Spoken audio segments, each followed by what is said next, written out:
Greg Gianforte is the author of Bootstrapping Your Business, Start and Grow a Successful Company with Almost No Money. The founder of the Gianforte Family Foundation, which supports the work of Christian organizations engaged in education, anti-poverty work, and outreach, and a candidate for governor of Montana. Through his successful career, Mr. Gianforte has founded 5 different startup companies. He began his career at AT&T Bell Laboratories in 1983.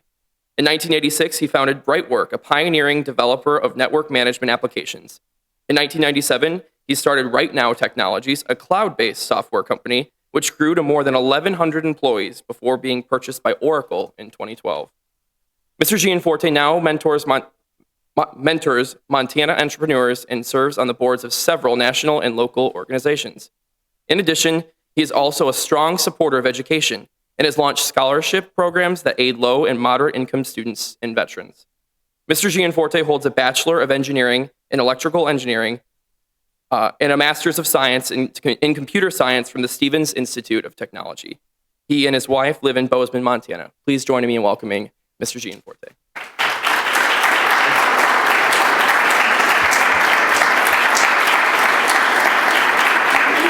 Thank you very much, and it's an honor to be here at the Kirby Center of Hillsdale College, and I'm joined by my wife, Susan. We've been married 27 years, and we have 4 children. So, Susan, thank you for being here. So, yeah, thank you. I would applaud for her. Recently, I asked 200 high school students if they had ever thought of starting their own business, and very few hands went up.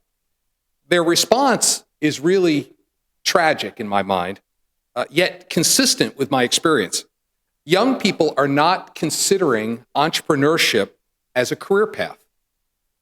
I had a similar experience with a class of college business majors, none of whom were considering starting a business. Honestly, I was shocked.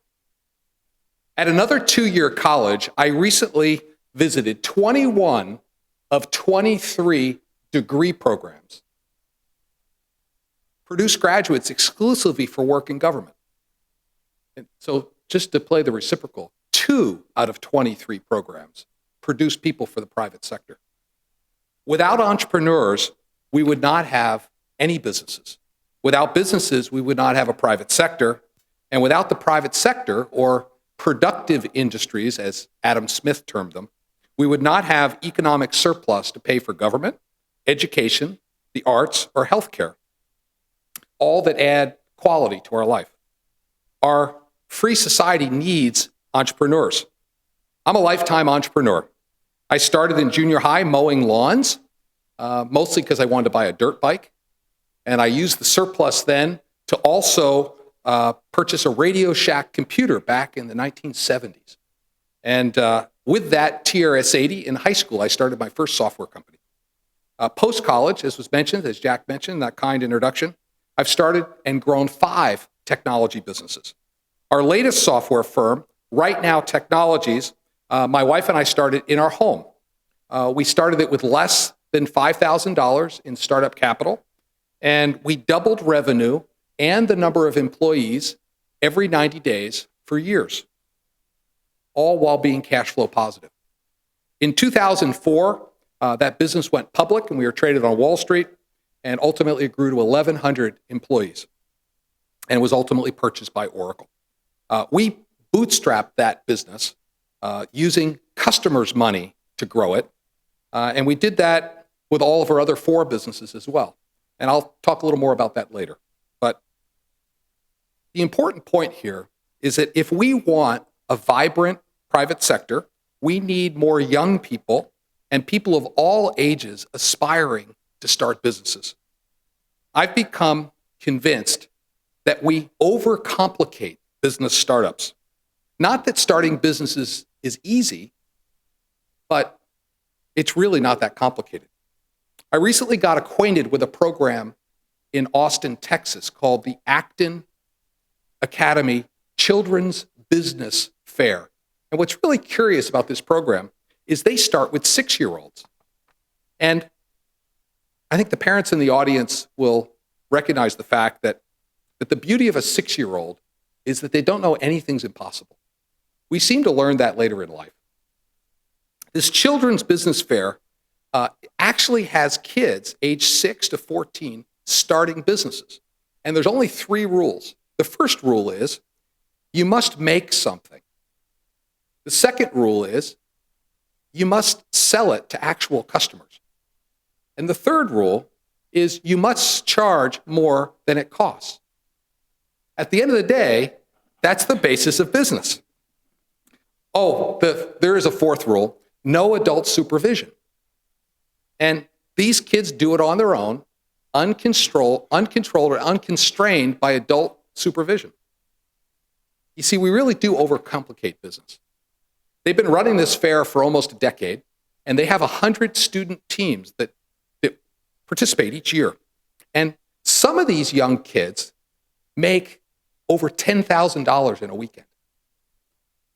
We need experiential entrepreneurship programs like this in all of our schools to plant the seed of entrepreneurship in young minds. I'm convinced that entrepreneurship really cannot be taught in a classroom. Entrepreneurship is not a spectator sport. Entrepreneurship can only be learned experientially. That's why programs like the Children's Business Fair are so important. I encourage those of you who can to start one in your communities. Details on this program are up on the web. You can just Google Children's Business Fair. Now, I really want to drive home this idea that entrepreneurship can only be learned experientially. I had a young man come to work for us when we were about 10 employees, and he stayed with us until we were about 800 employees. So he got to see the whole thing from a front row seat. He left and started his own technology company, and it grew to dozens of employees, so he enjoyed some success. He had experienced our business firsthand, and yet when he came back to visit a few years later, he told me that he thought he knew what a startup was about, but until he was actually in the saddle making decisions day in and day out, he had no idea. I remember when we started our first business, I felt like I was doubling my knowledge about every 2 weeks, and that went on for years. Until you're in the saddle doing it yourself, you really don't understand what's involved. You see, ideas are easy, execution is really hard, and you don't really learn about it till you're doing it. Again, entrepreneurship cannot be taught in a classroom. It must be experienced. So, in addition to giving our kids entrepreneurial dreams and experiences, what else do we need to do to preserve our free market society? Well, we need to look at higher education as well. I've had the great privilege to lecture at many top business schools here in the US and in England, and the students always seem to like my talk, but I've actually never been invited back. And it'll be interesting to see how today's talk goes, but I think I'm on higher ground here at Hillsdale, so this should be okay. I believe business schools face 2 problems as they try to produce entrepreneurs. The first is they have become very vocational in their near exclusive focus on the mechanics of business. Courses focus on market research, competitive strategy, and finance, but little focus is placed on the philosophy of business and how wealth is actually created in our society. Essentially, what we're missing is traditional economics. Can we bring back Adam Smith? As a result, many students have come to believe that for-profit corporations are somehow evil, or at least less good. Now, don't get me wrong, there are certainly some bad actors in the private sector, and in corporate America too. We could probably hold a whole nother lecture on crony capitalism, but that's not our focus for today. I was an entrepreneur in residence last year at a college, and I gave a public entrepreneurial talk in September, and then followed it up with a Shark Tank the next night, where the students were able to pitch their ideas, and we crowdsourced the best ideas. And then I went back on campus once a month to coach these student teams through the startup process. And what really shocked me was that these students really believed that not-for-profit organizations were somehow morally superior to a for-profit enterprise. And this seems to be an increasingly prevalent view on college campuses. The prevailing wisdom is that somehow nonprofits are better than for-profit enterprises. And only when I led the students through a set of Socratic questions did they realize that without for-profit firms, they'd have nothing to eat or no cars to drive, no homes to live in, and maybe most importantly, no cell phones to text on. My final lecture of the year on the campus there was on the virtue of the private sector. And the virtue of the private sector was honestly a new concept for many of the students and actually some of the faculty as well. And with these views on college campuses today, is it any big surprise that so many young people are embracing Bernie Sanders? I'm encouraged that there's been growing activity to create centers on college campuses that promote the positive impact of free market principles. And that we have places like Hillsdale where free market principles are still taught. Shouldn't the virtue of the free market system, though, be promoted to all our children in all of our schools? We must regain the moral high ground in economics or we will lose our economy. We must promote the virtue of free enterprise as the only path to prosperity and individual freedom. So the second issue that I found with business schools is they better prepare students for work in large corporations than they do to launch startups. You see, if you're working at a large corporation and you've been tasked with launching a new division, there's going to be millions of dollars at risk. So by necessity, most of the planning work focuses on risk mitigation and downside protection. Cash forecasts, competitive analysis, contingency planning, all of these sorts of things. In stark contrast, when you're doing a startup in your garage, you generally have very little at risk. So the best thing to do is try stuff, experiment, throw things against the wall and see if it sticks. Nothing ventured, nothing gained. This try and see startup mode is the exact opposite of what's taught in most business schools. And they're preparing kids for the work in the corporate world.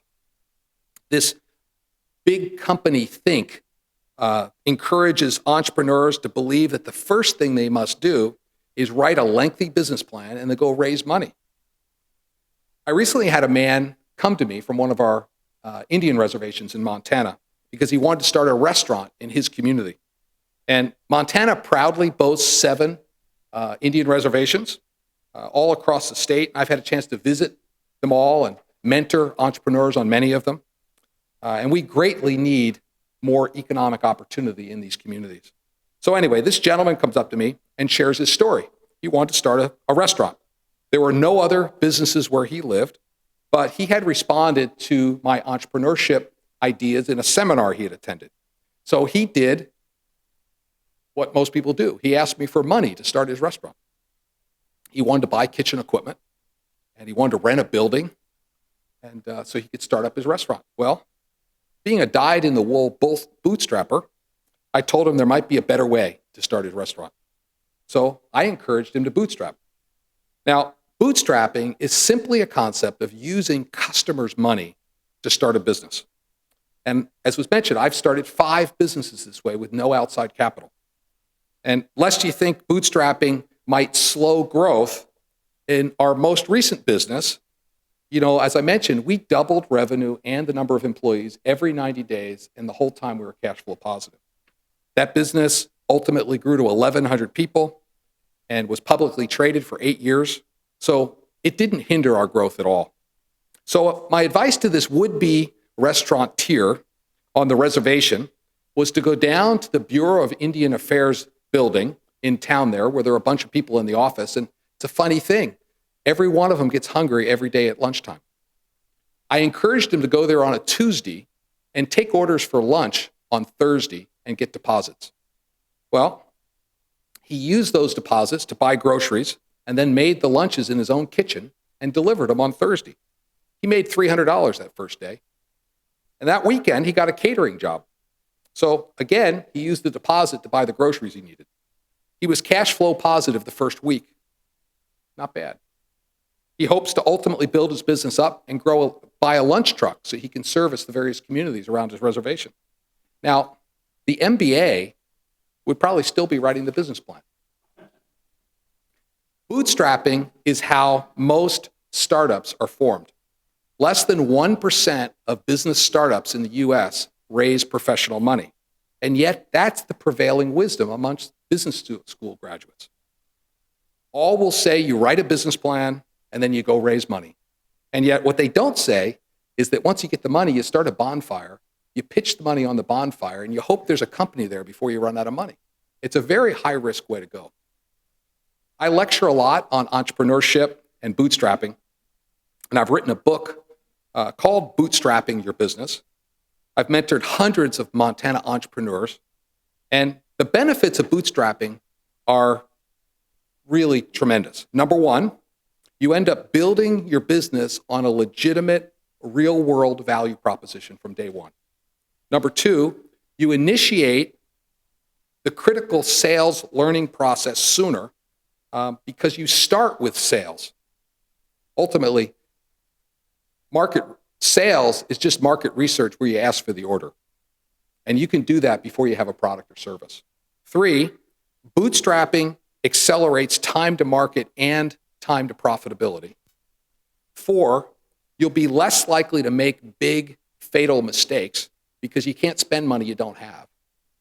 Five, you force yourself into unconventional thinking because necessity really is the mother of invention.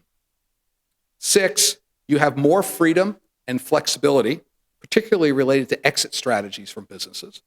And seven, you own much, if not all, of the business you create. In our last business, even after we went public, the employees still own 70% of the business. This created a lot of prosperity and a lot of great outcomes for a lot of people. When I was starting our last firm, the first thing I did was make 400 phone calls. And back in the 90s, when I was getting started, I had a suspicion that the internet was disrupting how companies deliver customer service. So I called managers of customer service and asked them how their business was being impacted by the internet. And they mostly said the same thing. It's these emails, they said. This marketing department put up this website, and they've been sending all the customer service emails to me, and then they'd lower their voice and say, I'm not answering them because I don't have any budget to do that. Well, after a few calls, I formulated a proposition and made more phone calls, refining the proposition as I talked to more people. After 400 phone calls, I had zeroed in on the essence of a value proposition that I knew people would pay for. At that point, I actually started writing the software. I didn't start programming until after I knew exactly what the market wanted. And 6 weeks later, I introduced the first product. Customer service emails went down by 50 to 70% for the corporations that we served. And I had 40 paying customers before I hired the first employee besides Susan and myself. As I mentioned before, we doubled revenue and employees every 90 days. Ultimately, we were doing online customer service for 2,000 of the world's largest business-to-consumer organizations like Nikon in 50 countries, American Express, and British Telecom. And we're one of the world's 100 largest websites in terms of traffic. Bootstrapping is a lower risk, faster way to start a business. And what we did was not unique. You can be a bootstrapper. It's just common sense and elbow grease. The last topic I want to touch on is government regulations and the emergence of the nanny state. Today, nothing seems beyond the realm of government regulations. In the past year, I've done hundreds of one-on-one meetings with small business owners all across Montana. Did you know that if you get mud on your boots on a construction site and then walk into the road and the mud falls off, it's not mud anymore, it's a pollutant subject to environmental impact fines? Ronald Reagan said, government's view of the economy could be summed up in a few short phrases. If it moves, tax it. If it keeps moving, regulate it. And if it stops moving, subsidize it. That seems to be where we are. Given the importance of the private sector, we need to make it easier for folks to start and grow businesses. I'm not advocating no rules. That would be anarchy. However, on a continuum between anarchy and strangulation, we're a lot closer to strangulation today.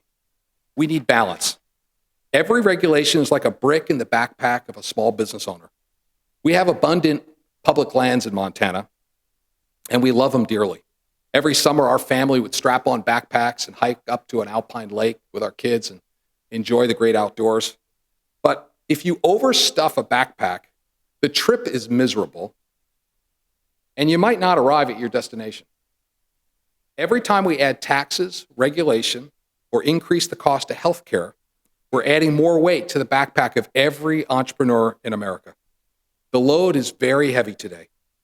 I met numerous contractors who used to have crews of 8 or 12 people, but now they work alone because they can't deal with all the paperwork and workman's compensation insurance and healthcare costs dictated by government regulations.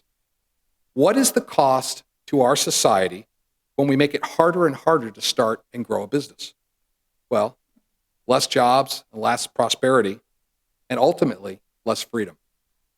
Just this past month, I did a regulation roundup in Montana where I traveled to 60 communities doing town hall meetings, collecting these regulations, rounded them up, and to make it easy, that all the ones that make it hard to grow a business. We had hundreds of submissions on our website, regulationroundup.com. And the number one item raised was federal overreach, which is a big issue in Montana. Obama's costly power plan will eliminate 7,000 jobs in Montana and raise electric rates by over 16%. And even by the EPA's own estimates, the plan will have no meaningful impact on the environment. Interestingly, 1 year of forest fires in Montana produces 1,000 years of carbon compared to the coal plant we have in the state. And yet, because of government regulations, again, we're not allowed to manage our forests. We just watch them burn every summer, and we continue to lose timber jobs. We've lost over 500 timber jobs in Montana alone just in the last 12 months. Plus, regulations have delayed job-creating permits in our natural resources industry. At one mine in Montana, they've been waiting 11 years for a permit and have spent almost $30 million trying to obtain it. Now, I don't think we should approve every permit for mines, but we should be able to say yes or no in less time than 11 years. Milton Friedman was right. He said, quote, "Many people want government to protect the consumer. A much more urgent problem is to protect the consumer from government. Small businesses are dying a death of 1,000 cuts, and we need to stop the bleeding. So I want to do something about it. We're rounding up unnecessary and burdensome regulations, and then when I'm elected governor of Montana, we'll put them all out to pasture. We must make it easier to start and grow businesses. So I'm an advocate for entrepreneurs and for small business owners. They are the heroes in my narrative, and we'd be well served if first, we encourage young people to become entrepreneurs. Secondly, advocate for free market principles in our education system. And thirdly, peel back the regulations that make starting and growing businesses more difficult every year. I know this is a huge task, but we must undertake it for the future of our country. Our founding fathers never envisioned career politicians, yet they're everywhere today, surrounded by massive regulatory bureaucracies without an understanding of the private sector. It's of vital importance to our life and to our freedoms. Susan and I have been incredibly blessed in our life. Consequently, I feel a deep obligation to our country to preserve the American dream for another generation. It's the sole reason I've decided to step into public service. Not because I want something, but because I owe something. I love this country, and I know we can do better. Thank you. God bless you, and God bless this great country.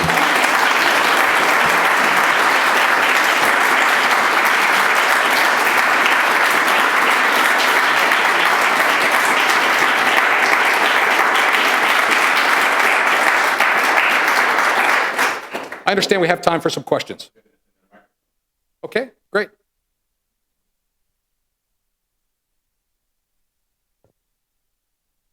We've all heard of the many lemonade stands shut down by the sheriff. In the case of your Indian entrepreneur, I'm afraid that one of the bureaucrats at the office that he asked them if they wanted lunch would say, "Are you going to cook it in a regulated kitchen?"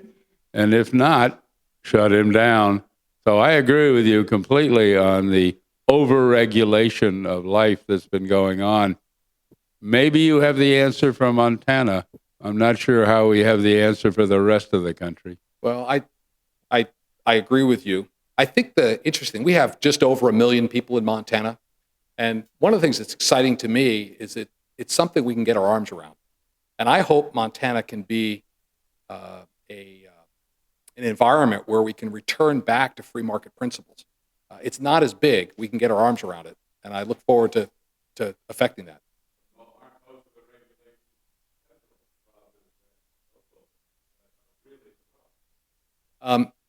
Many of them are, but I've also experienced in Montana, we've been appointing career government insiders to many of our agencies. It's really been a revolving chair situation.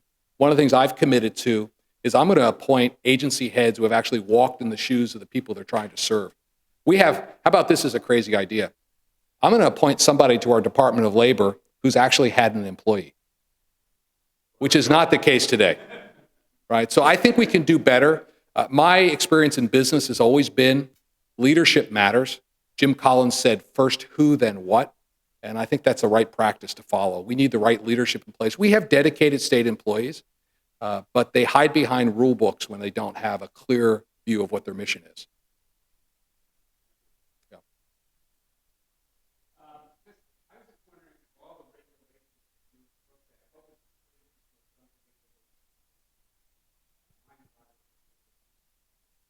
Well, this will be a little funny. I'll give you some categories. But I was in Thompson Falls, and they were really mad about the chicken tax. Believe it or not, there's a head tax on chickens. It's 5 cents. So if you own 3 chickens, you've got to mail a check for 15 cents to the state government. You've got to put a 49-cent stamp on the envelope. They fell in a couple of categories. One, and I think the biggest one, the consensus one, was really around the fact that state agencies have developed a culture of enforcement rather than customer service. You know, Ronald Reagan said very clear, the purpose of government is to serve the people, not the other way around. And we've lost that view. So a big part of it is culture. We have some issues with workman's comp in Montana.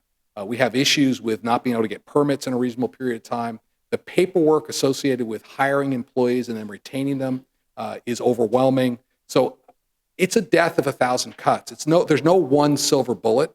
And that's why we started the website regulationroundup.com, and we're collecting them all. And we'll start peeling them back.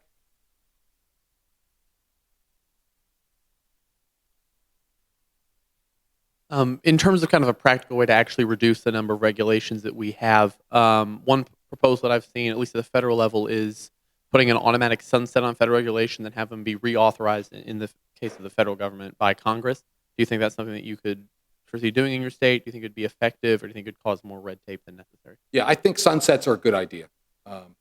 And many of our regulations in the state do have sunset. The bigger issue is the rulemaking that goes on inside the agencies. If things are implemented by statute, they often have sunsets associated with them. The challenge is now you have career bureaucrats who the solution to every problem is another rule. And the stranglehold on business just gets tighter and tighter. We need new leadership, at least at a state level, in our state agencies. In terms of federal issues, whether it's the waters of the U.S., the Clean Power Plan, the Endangered Species Act, honestly, I agree with our state attorney general, who has filed suit against the EPA and has filed suit against the waters of the U.S. You know, we have stays on both of those.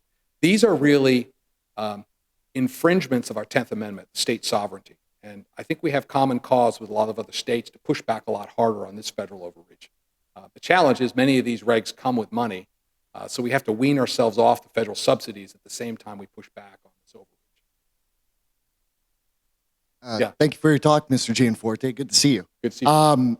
A question on the business side, if you will. It seems like you approached this backwards than maybe many of us have considered starting a business or anything like that. You're selling a product, and through selling, you're researching before you actually build that product. What sort of questions are you asking your potential consumer to inform your decisions? Because sometimes they may not know what they need. Yeah. And it seems that you've done it successfully 5 times. So Yeah, so that's a good question, Roger. So the principle, shipping and selling a product are two distinct and separate activities.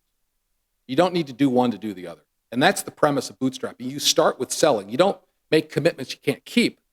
But by, Confucius said you're never in a position to learn until you're totally confused.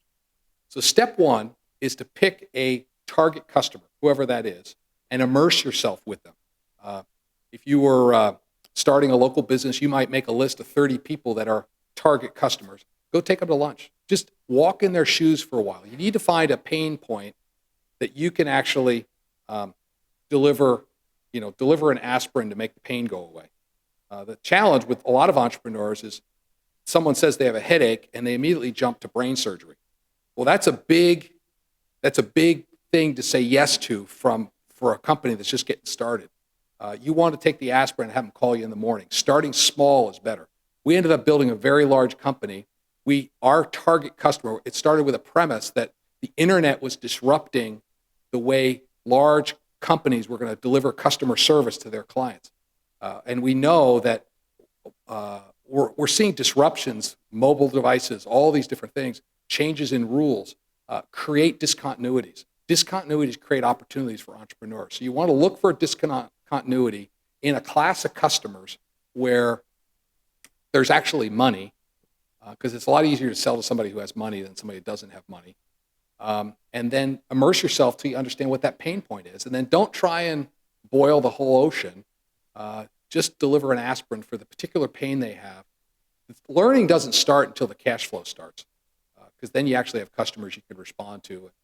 You have a vision of this big mountain that's off in the distance, but the path you take to the summit is not necessarily direct.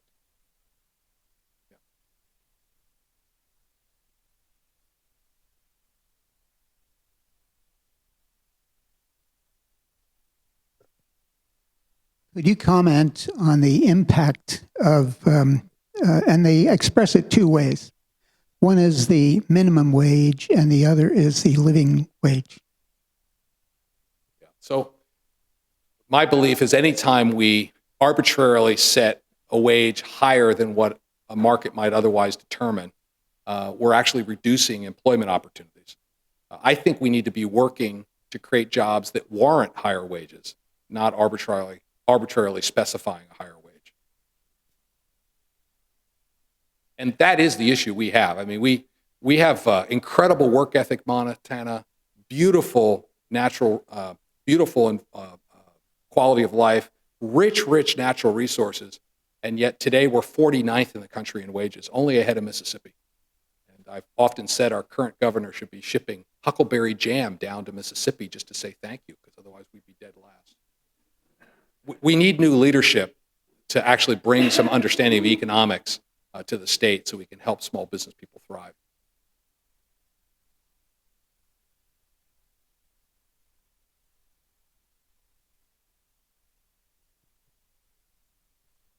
I think it's great. That's a wonderful talk. I was wanted to let you flesh out some more of the relationship between the two themes of education and entrepreneurship. The entrepreneurship argument was that it really is based on experience. You learn how to do it, but it's clearly related back to this education question. I mean, so many people think that socialism ain't that bad anymore. But somehow that education also gave rise to this bureaucratic notion of needing to run things by rules and regulations. I mean, how do we, there's clearly a relationship there between the two things that we need to combat and push back on. And you've done a lot of in education as well. Yeah. So I do believe it's experiential. And this is why I'm such a fan of getting young people involved. I mean, you just have to have young people actually taste the fruits of their own labor and experience that and sense the freedom that comes from that. And once you've done that, you'll never take it away from them. My concern with young people today, as I spend time on college campuses and other places, is they're staring at a hill they don't think they can get up to the top of. So they're looking for another path. And honestly, it's a hopeless position, because they'll turn to things like entitlements or whatever it happens to be as a path forward. But Once someone's tasted success and felt the dignity that comes from standing on their own feet, I'll give you a very specific example. We started a scholarship program for veterans and lower income Montanans to get skills in welding and machining, because not everybody's going to go get a 4-year degree. I'm a huge proponent for trades education. This young man came up to me and he said, "Mr. Gianforte, thank you for the scholarship." It was $1,000 that paid half his tuition to get a welding certificate.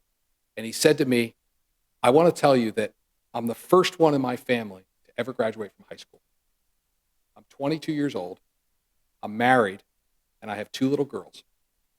And he stood up a little taller and he said, "I'm learning how to weld so I can put a roof over their heads." Once people sense the dignity that comes from standing on their own feet and being self-sufficient, you'll never take it away from them. And that's why entrepreneurship at a young age is so important.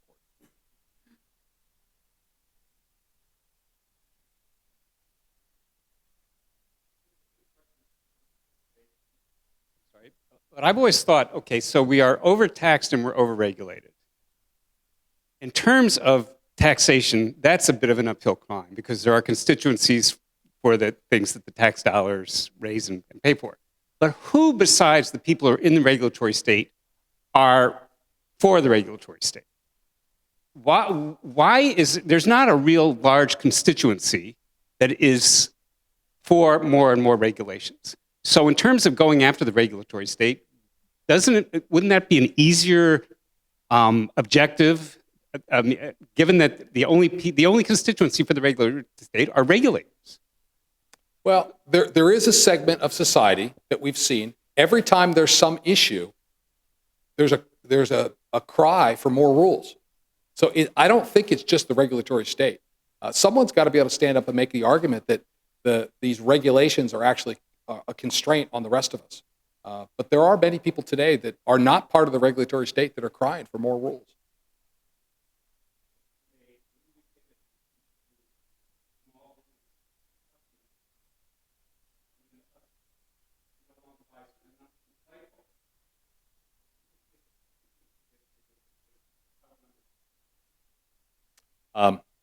Well, it's clearly we see what's happening, and this is why I think we need people that actually understand economics to be willing to step forward and serve. It's one of the primary reasons why I'm running.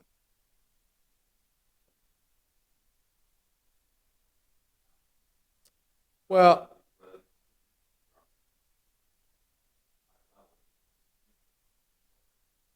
I think there's 2 sides to it. I think there are those in business who here's a conversation I had recently with a contractor, and I said, well, what could we do to make it easier for you to be a contractor here in our state? He said, well, I'd really like to have a set aside for government contracts that I could compete with the bigger guys because I'm a medium-sized contractor. And then in the same breath, he said, oh, and while you're at it, could you make it harder for these guys with a truck and a toolbox to get the jobs that I'm bidding on? So everybody's got a dog in the fight, and someone's got to come back and just say, listen, starting a business is hard. It's a lot of work. So suck it up and get back to work, and earn it. I mean, that's the reality of it. So that's more the cronyism. I think they're really 2 separate things. The hue and cry for more rules, and then crony capitalism is I want a special deal someplace. Well, thank you very much.